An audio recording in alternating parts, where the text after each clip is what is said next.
Hello everyone, আসসালামু আলাইকুম। আশা করি সবাই খুব ভালো আছেন এবং সুস্থ আছেন। আজকে বাংলাদেশে নির্বাচন হচ্ছে, আর আমি আমার জীবনে প্রথম ভোট। এর আগে আমি কখনো ভোট দিতে পারি নাই। ভোট মানে আমার পক্ষে দেওয়া সম্ভব হয় নাই। সেটা কেন হয় না আপনারা সবাই জানেন। যাই হোক, জীবনে প্রথম ভোট দিয়ে আসছি। I am really very happy, কারণ আজকে প্রথম ভোটটা আমি আমার পছন্দের প্রার্থীকে দিতে পেরেছি। আর ওইখানে যাওয়ার পর একটা প্রবলেম ফেস করছি আমি, সেটা হচ্ছে এই যে আমার আইডি কার্ড, আমার ছবি আইডি কার্ডের, আর এই হচ্ছে আমি।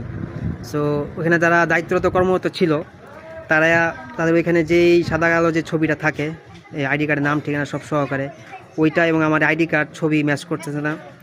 আমার দিকে একবার বারবার তাকাচ্ছে, একবার খাতার দিকে তাকাচ্ছে। যাই হোক, শেষ পর্যন্ত ভোট দিতে পেরেছি।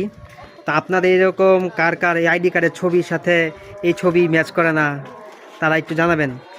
আর আমাদের এইখানে গাজীপুর শ্রীপুরে আলহামদুলিল্লাহ, আমার এই দক্ষিণ বাংলাটিতে খুব শান্তিপূর্ণভাবে ভোট হচ্ছে। এবং আপনি এই ভিডিওটা কোত্থেকে দেখছেন এবং আপনার এলাকার ভোট কেন্দ্রের অবস্থা কী, সেটি একটু অবশ্যই জানাবেন। সবাই ভালো থাকবেন, সুস্থ থাকবেন, আর সবাই শান্তিপূর্ণভাবে আজকে বিকাল 5টা পর্যন্ত ভোট দিবেন। আল্লাহ হাফেজ, আসসালামু আলাইকুম।